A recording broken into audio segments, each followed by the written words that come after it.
भाग एक। अवनी देसाई यह एक अनाथ लड़की है पर बहुत ही स्वाभिमानी। बोर्ड नेक दिल की है। ये जब पैदा हुई थी तभी कोई कृष्ण भगवान के मंदिर की सीढ़ियां पर छोड़ गया था। राजेश शर्मा यह एक मिडिल क्लास फैमिली से है। उनके परिवार में सिर्फ यह और इनकी बीवी शादी के 2 साल हो चुके हैं पर कोई औलाद नहीं रहते हैं। पर जब सुबह मंदिर गए तभी इनको अवनी मिली थी। तब से अपनी को ही अपने संतान मान लेते हैं। अवनी अब 24 साल की हो चुकी है। राजेश की पत्नी मीना से एक लड़का अजय उम्र 13 साल का है। राजेश कंपनी में एक छोटे एम्प्लॉय के जगह पर जॉब करता है। आर्य राज राय मुंबई के जाने माने बिजनेसमैन नंबर 1 कंपनी आ ग्रुप का सीईओ रहता है। इनके परिवार में पिता के अलावा कोई नहीं रहता है। मां बचपन में ही आर्य को जन्म देते ही मर चुकी थी। आर्य बचपन से बेहद शांत और अकेला रहना पसंद करता था पर जितना ही शांत उतना ही गुस्सा सुनामी जैसा था। अगर कोई भी इंसान इसकी नजर में जरा सा भी खटका तो उसकी पूरी लाइफ सुनामी की तरह निकल जाता था। रात का वक्त आज इन महाशय के घर पार्टी है क्योंकि इन्होंने कई सालों से ऑस्ट्रेलिया के नंबर 1 कंपनी के साथ काम करने का सपना देखा था। आज वह पूरा हो गया है। उसी की सक्सेस पार्टी रखी गई है। इस पार्टी में जाने माने बड़े बड़े बिजनेसमैन आए रहते हैं। अवनी जल्दी जल्दी में घबराहट के साथ इस पार्टी में आती है और उसे पार्टी आए सारे लोगों के बीच किसी को ढूंढने की कोशिश करती है। इसी हड़बड़ाहट में तेजी से पार्टी के लोगों के बीच इधर से उधार किसी को ढूंढते हुए चलती जाती है। तभी अचानक से किसी से टकरा जाती है। हड़बड़ाहट में उसे शख्स को ना देखते हुए सॉरी बोलकर आगे बढ़ाने के लिए जो कदम बढ़ाती है तभी अपने कमर पर उस शख्स के हाथ का टच महसूस करती है। उसे शख्स के छूने से बहुत ही ज्यादा गुस्सा आता है और तेजी से पलटकर उसे इंसान के गाल पर एक जोरदार थप्पड़ दे मारती है। पार्टी में आई सारे लोगों की नजर उस थप्पड़ की गूंज की तरफ जाती है और जब ये देखते हैं कि एक लड़की मिस्टर आ से पंगा लेना यानी कि इस दुनिया से अपना अस्तित्व मिटाने के बराबर होता है। अवनी गुस्से से आर्या को देखते हुए अपनी एक उंगली दिखाकर बोलती है, मैंने सारी बोला ना, फिर तुम्हें मुझे छूने की हिम्मत कैसे हुई? किसी भी लड़की से कैसे बात करते हैं? ये तुम्हारे माँ बाप ने नहीं सिखाया क्या? आर्य अपनी गुस्से से जलती आंखों से अवनी को देखते हुए अपने कदम गुस्से से जलती लावा को बहुत मुश्किल से दबाया रहता है क्योंकि चेहरे पर गुस्से से उभरी नशे और हाथ की मुठ्ठियां कसकर बंद करने से ही पता चलता है कि इस समय कैसे खुद को रोका है। गार्ड आर्य का चेहरा और हाथ की बंदी मुट्ठी को देखते ही अवनी को चारों तरफ से घर कर खड़े हो जाते हैं। अवनी आज के बाद किसी भी लड़की या औरत से बात करनी जो तो दूसरे से बात करना, क्योंकि भगवान ने हर सवाल जवाब के लिए मुंह दिया है तो इतना अपने माइंड में बैठा लेना। आर्य गुस्से से अवनी को बस एकटक देखते हुए बहुत ही तीखी आवाज में चिल्लाते हुए पार्टी इज ओवर। पार्टी में आए सारे लोग आर्य के उसे भारी आवाज सुनते ही 2 मिनट के अंदर ही सब गायब हो जाते हैं और घर के सर्वेंट भी अब इस पार्टी में आर्य, उसके बॉडीगार्ड और उसके पिता अवनी अपनी चारों तरफ आर्य के आदमी को देखती हैं जो सब अखाड़े में लड़ते पहलवानों वह जैसे रहते हैं। सब ब्लैक कपड़ों में रहते हैं। राजेश रोते हुए आर्या के कदमों में गिरकर हाथ जोड़ते हुए, सर यह मेरी बच्ची है, इसे माफ कर दीजिए, इसने जो भी किया अनजाने में किया। अवनी हैरानी से कभी अपने पापा को तो कभी आर्य को देखते हैं। पापा यह आप क्या कर रहे हैं? राजेश गुस्से से, तुम चुप रहो अवनी, पर पापा मैं कोई गलती नहीं की। राजेश चुप रहो और माफी मांगो। अवनी हैरानी से अपने पापा को देखते हुए, पर पापा किस बात के लिए माफी? राजेश अवनी का हाथ खींचकर नीचे बैठाते हुए, माफ कर दीजिए सर। आर्या घूर कर दोनों को देखता है। अवनी अपने पापा के हाथ से अपना हाथ झटक कर उसे एक कदम की दूरी पर खड़ी होते हुए बेहद गुस्से से, मैं माफी नहीं मांगूंगी, इन्होंने गलती की और मैंने उसे गलती की सजा दी, हिसाब बराबर। आर्या इतना सुनते गुस्से से आज बगुला हो जाता है और अपने एक पैर से राजेश के सीने पर जोर से मारता है। अवनी अपने पिता को मार खाते देख जोर से चीखती है, पापा! राजेश पैर की कीक से दूर जाकर गिरता है और दर्द से वही तड़पता है। आर्या के पापा विनोद राय अपने बेटे के हर एक चाल से वाकिफ थे और यह जानते थे आर्या अपने गुस्से के आगे किसी की नहीं सुनता, और यहाँ तो इस लड़की ने सबके सामने थप्पड़ मारा है, उसे तो उसकी भरपाई करनी ही पड़ेगी। उदास होकर ऊपर देखते हुए बहुत ही धीमी आवाज में, गॉड जी इस बच्ची की रक्षा करना मेरे बेटे से, फिर अपने रूम की तरफ चला जाता है। आर्या अपने आदमियों को एक नजर देखा है, फिर अवनी के दर्द भरे चेहरे को देखते हुए इस वाहियात इंसान की हालत ऐसी होनी चाहिए कि महीना तक अपने आप को भी भूल जाए। जिंदा लाश बना दो आदमी। सारे आदमी राजेश पर अपनी लातों का बौछार कर देते हैं। अवनी अपने पापा को देखते रोते बिलखते हुए, छोड़ दो मेरे पापा को प्लीज, उन्हें छोड़ दो, उन्हें मत मारो प्लीज, भगवान के लिए प्लीज उन्हें छोड़ दो। अपने पापा को छुड़ाने के लिए उनके बीच जाने की कोशिश करती है, पर आर्या अवनी का हाथ कसकर पकड़ रहता है और उसकी रोते दर्द से बिलखते देख थोड़ा बहुत गुस्सा शांत होता है। भाग दो। अवनी सारे आदमी राजेश पर अपनी लातों का बौछार कर देते हैं। अवनी अपने पापा को देख रोटी बिलखते हुए, छोड़ दो मेरे पापा को प्लीज, उन्हें छोड़ दो, उन्हें मत मारो प्लीज, भगवान के लिए प्लीज उन्हें छोड़ दो। अपने पापा को छुड़ाने के लिए उन्हें बीच जाने की कोशिश करती है, पर आर्या अवनी का हाथ कसकर पकड़ा रहता है और उसकी रोते दर्द से बिलखते देख थोड़ा बहुत गुस्सा शांत होता है। राजेश मार खाते खाते बेहोश हो जाता है। आदमी जब बेहोश हो जाता है तो सब छोड़कर आर्या के इशारे का इंतजार करने लगते हैं, पर आर्या अवनी को रोते बिलखते देखने में लगा रहता है। एक आदमी आर्या से बोलता है, सर ये तो बेहोश हो गया। आर्या उसे आदमी की बातों का ना जवाब देता हुआ अवनी से बोलता है, माफी मांगो मुझे से। अवनी अपने पापा को बेहोश देखती है तो बस सिसकते हुए अपने पापा को देखते हुए, तुम इंसान नहीं हो, तुम इंसान के बीच में रहने वाले हैवन हो।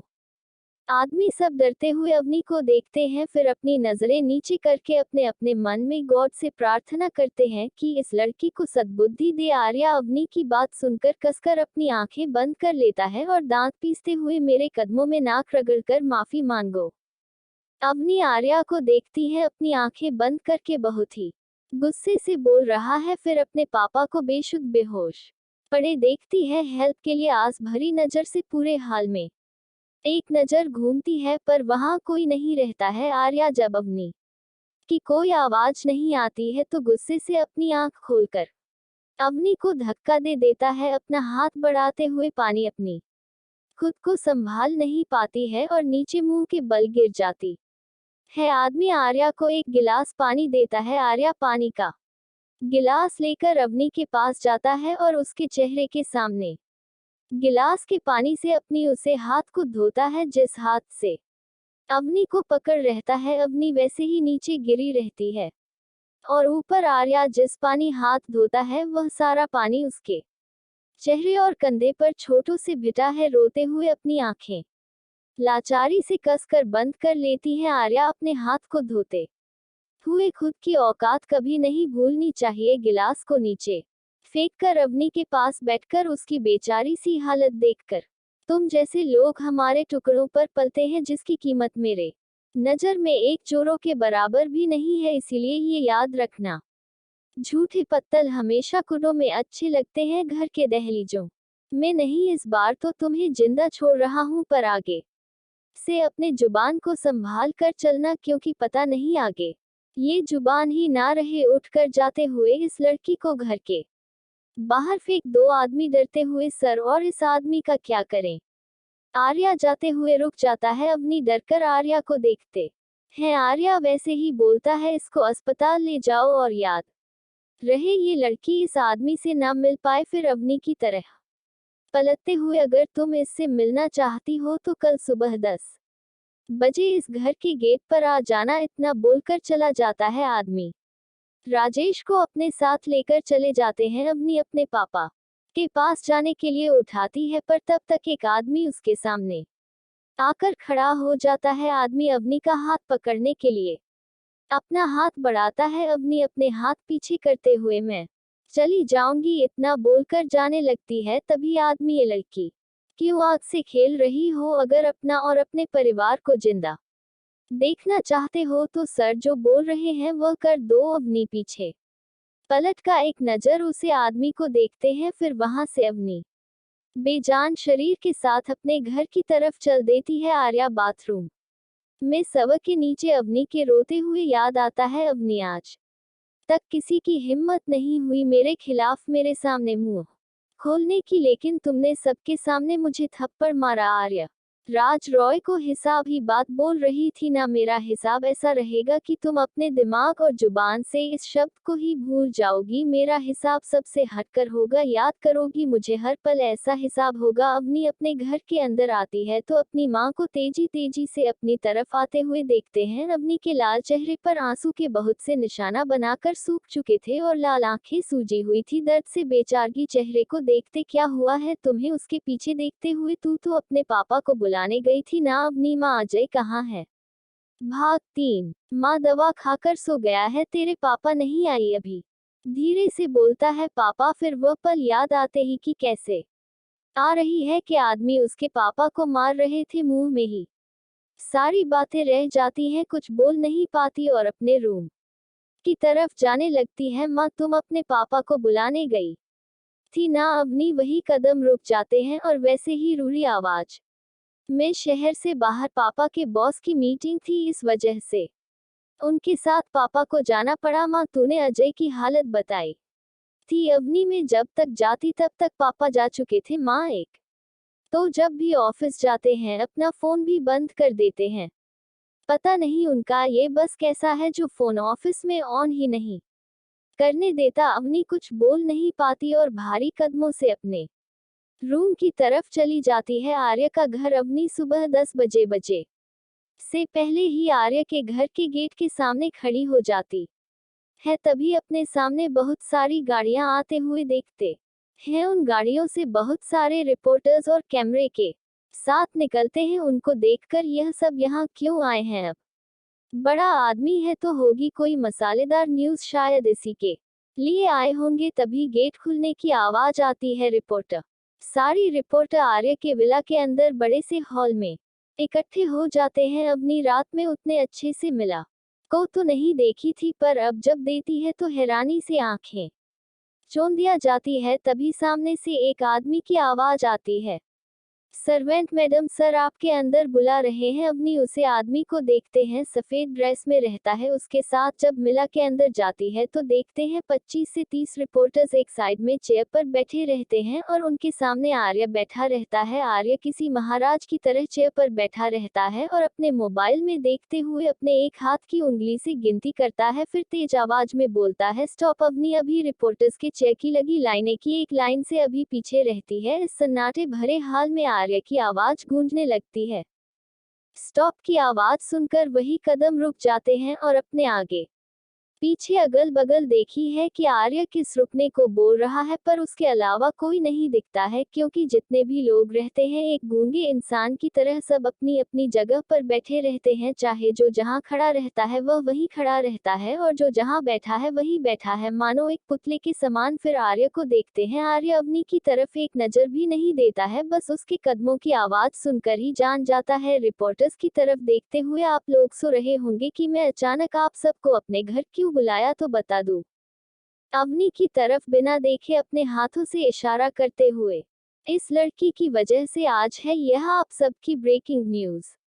शॉकिंग न्यूज, आर्य राज रॉय को नीचा दिखाने की ब्रेकिंग न्यूज। रिपोर्टर्स सारे रिपोर्टर्स अवनी को देखकर आपस में बातें करने लगते हैं। ये लड़की कौन है? यह मिस्टर रोहित को कैसे नीचा दिखाने की हिम्मत कर सकती है? लगता है मिस्टर रोहित को जानती नहीं है, इसलिए पंगा ले रही है। अवनी घबराते हुए अपने दोनों हाथों की उंगलियों को आपस में उलझते हुए सारे रिपोर्टर्स की बातें सुनते हुए उनको देखते हैं और जितना भी उनकी बातें सुनती है उतनी ही डरती जाती है। लेकिन एक बार भी आर्य की तरफ नजरें उठाकर नहीं देखी। आर्य एक बार भी अवनी की तरफ नहीं देखता, बस रिपोर्टर्स की तरफ देखते हुए। कल यहाँ पार्टी थी, आप लोगों को पता ही होगा। रिपोर्टर्स, जी सर। आर्य, इस लड़की ने कल रात पार्टी में सबके सामने मुझे आर्य राज रॉय को थप्पड़ मारा। रिपोर्टर्स डर और लाचारगी नजरों से अवनी को भुलाते हैं, जैसे ही उसे कह रहे हो कि इंसान से पंगा ले लिया। अरे इस धरती पर जीना नहीं है क्या? लो अब मारो, कोई नहीं बचाने वाला इस यमराज से। आर्य, आप लोग सो रहे होंगे, बहुत हिम्मत वाली लड़की है जो मुझे थप्पड़ लगा दी। इतना बोलते ही अवनी द्वारा मारा गया थप्पड़ आंखों के सामने घूमने लगता है। फिर अपनी आंखें कसकर बंद करते हुए, अपनी हाथों की मुठ्ठियां जोर से बंद करते हुए, क्योंकि मैं इस लड़की की हवस पूरी नहीं की। अवनी जो अभी डर की वजह से अपनी नजरें नीचे की रखी थी, वह अब हैरानी और गुस्से भरी नजर से आर्य को घूमने लगती है।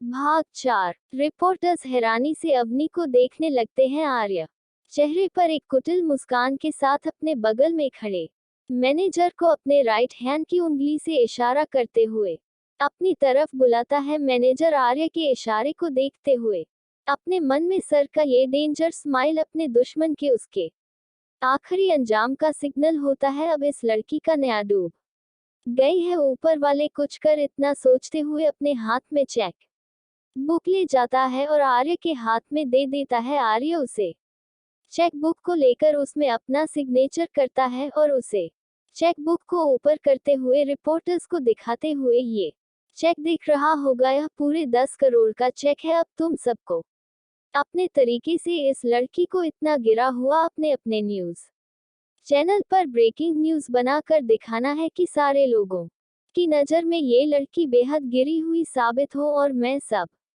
की नज़र में आर्य राज रॉय का इमेज उतना ही ऊंचा हो। सारे रिपोर्टर्स आर्य के हाथ में उसे 10 करोड़ के चेक को देखकर खुश हो जाते हैं और सब एक साथ यस सर बोलते हैं। अब बनी तब से उन रिपोर्टर को खामोशी से देखते हैं, पर जैसे ही यस सर बोलते हैं तो गुस्से से आग बबूला हो जाती है और बहुत ही गुस्से से आर्य की तरफ देखते हैं। तभी सर्वेंट अवनी के सामने उसका रास्ता रोककर खड़ा हो जाता है। आर्य बिना अवनी की तरफ देखे हुए उसकी सैंडल की टिकटक की आवाज सुनकर ही बोलता है, आने दो उसे। सर्वेंट अवनी के आगे से हट जाता है। अवनी आर्य के करीब जाती है और अपनी जलती नजरों से आर्य को घूमती है। आर्य इग्नोर ऐसे करता है जैसे वहां अवनी हो ही नहीं। रिपोर्टर्स की तरफ देखते हुए, अभी जो होने वाला है तुम सबको उसका वीडियो बनाना चाहिए। बहुत गुस्से से अपनी आंखें बंद करते हुए उसे वक्त को याद करता है जब अवनी ने पार्टी में थप्पड़ मारा था। वह पल एक वीडियो की तरह मन में बार बार घूमता है। अपनी दोनों हाथों की मुट्ठियों को करते हुए मेरे कदमों में नाक रगड़कर माफी मांगो। अवनी आर्य के चेहरे को बहुत गुस्से से देखते हुए उसके हाथ को देखते हैं, जिस हाथ में चेक रहता है, जो अब चेक का आधा हिस्सा मुट्ठियों के अंदर बंद रहता है। उसे चेक को झटका से आर्य के हाथ से चलती है, जिस चेक का आधा हिस्सा फटकार हाथ में आ जाता है। चेक के फटते ही हाल में जितने लोग थे, जी हैरानी और डर की वजह से आंखें फटी की फटी रह जाती है और सबकी जान मुंह को आ जाती है। आर्य चेक के फटते ही अवनी को गुस्से से झटके से मुड़कर उसका गला जोर से पकड़कर दबाते हुए उसको देखा है। अवनी की कली बड़ी आंखों में दर्द के आंसू अपनी जगह बनाने लगते हैं। रेशम से लहराते काले बाल जो उसकी लेट गुलाब की पंखुड़ी की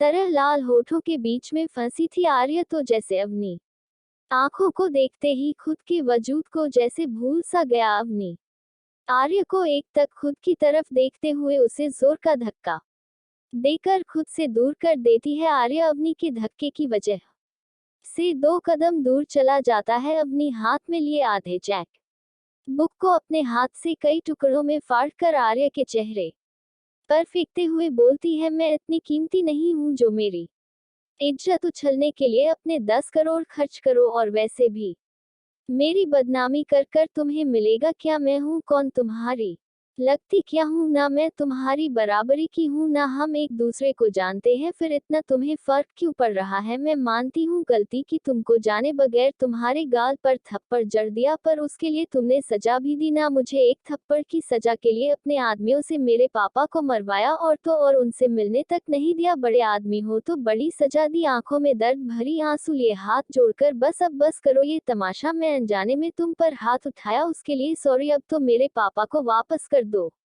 भाग 5। आर्य गुस्से से दांत पीसते हुए, पहली गलती की उनके लिए मैंने तुम्हें एक छोटी सजा दी। अवनी के बाजू को पकड़ कर कसते हुए, अब तो तुमने इन मीडिया वालों के सामने खड़ी होकर मुझे बोलने की औकात कहां से आ गई? इसकी सजा जानती हो क्या? मेरी सोच से अवनी डर और हैरानी भरी नजरों से आर्य को देखते हैं। आर्य, ऐसी सजा जो तुम सोच भी नहीं सकती। मेरे सामने आज तक किसी की भी हिम्मत नहीं हुई बोलने की, चाहे मेरे शब्द कितना ही गलत क्यों ना हो। आर्य राजरो कि जहां जुबान चलती है वहां बोलता है इंसान भी गूंगा हो जाता है, और मेरे सामने मेरे खिलाफ किसी की जुबान चले ऐसा कोई इस दुनिया में पैदा ही नहीं हुआ। अवनी दर्द भरी मुस्कान के साथ बोलता है, मुझे हंसी आती है आपकी सोच पर, आपकी परवरिश पर। दौलत के आड़ में माँ बाप इतने अंधे हो जाते हैं कि आप जैसे अमीर जाते औलाद को सही गलत का फर्क नहीं बताते हैं। आर्य इतना सुनते ही अंदर गुस्से की सुनामी आ जाती है और अवनी के गाल पर एक जोरदार थप्पड़ मारता है। अवनी आर्य का इतना जोरदार थप्पड़ रहता है कि खुद को संभाल नहीं पाती और नीचे गिर जाती है। नीचे गिरने से माथे पर चोट आ जाती है, जिससे थोड़ा बहुत माथे से खून निकलने लगता है। आर्य अवनी के माथे पर लगी चोट को देख थोड़ा भी अफसोस नहीं होता। सारे रिपोर्टर्स से अपनी फटी आंखों से यह नज़ारा देखने लगते हैं और किसी में भी इतनी हिम्मत नहीं इन सब नजरों का चुपके से वीडियो ले सके। आर्य अपने मैनेजर को बोलता है, इस लड़की को घर से बाहर फेंकवा दो। अवनी आर्य की बात सुनते ही तेजी से उठाते हुए अपने सर पर लगी चोट की परवाह न करते हुए आर्य से रोते बिलखते हुए, मैं कहीं नहीं जाऊंगी जब तक तुम मेरे पापा को वापस नहीं करते हो, तब तक मैं इस घर से बाहर नहीं जाऊंगी। आर्य अवनी को जलते निगाहों से देखते हुए, इसके बाप को मैं अपनी कंपनी से फायर करता हूं और इस लड़की के साथ इसके बाप को भी बाहर फेंक दो। फिर वहां से तेज कदमों से बाहर निकलने लगता है। अचानक से रिपोर्टर्स की तरफ देखते हुए अपने सेक्रेटरी से बोलता है, यहाँ जितने सारे रिपोर्टर्स हैं उनके सारे कमरे, मोबाइल्स और अच्छी से तलाशी लेकर सीक्रेट कैमरे भी जब्त कर लो। रिपोर्टर्स आर्य की बात सुनकर हक्के बक्के रह जाते हैं, पर आर्य की डर से कोई कुछ नहीं बोलना आर्य का खूब ईमानदार बनने पर मजबूर कर देता है और सब अपने छुपाए हुए सीक्रेट कैमरा खुद पर खुद एक जगह रख देते हैं। आर्य अपनी गहरी नजरों से सारे रिपोर्टर्स को देखते हुए, जितनी ईमानदारी से ये सब कर रहे हो तुम सब, उतनी ही ईमानदारी से अगर तुम मुंह बंद रहे तो तुम लोग के साथ तुम सब की फैमिली लाइफ की भी सुरक्षित रहेगी। अगर तुम सब में से किसी ने भी अपना मुंह खोला तो उसके साथ भी उसकी फैमिली का लाइफ डेंजर जोन में चला जाएगा। और तुम सब जानते हो मेरे डेंजर जोन में जाने का क्या मतलब होता है, जहाँ ना इंसान जीता है और ना ही मर पाता है। और अगर जीना चाहते हो तो अपना मुंह है बंद रखना। यहाँ जो हुआ एक बाहर भी मुझे कोई बात सुनाई नहीं आनी चाहिए। सारे रिपोर्टर्स अपना मुंह बंद किए रहते हैं और डर की वजह से बस हमें सर हिला देते हैं। सबके चेहरे पर डर का खौफ दिखता है, ऐसे में भी सबके पसीने छूटने लगते हैं और डरते हुए वहां से चले जाते हैं। आर्य बिना अवनी की तरफ देखे वहां से चला जाता है। आखिर क्या होगा उनकी नफरत का अंजाम जानने के लिए मेरे साथ बने रहिए। Story love hot.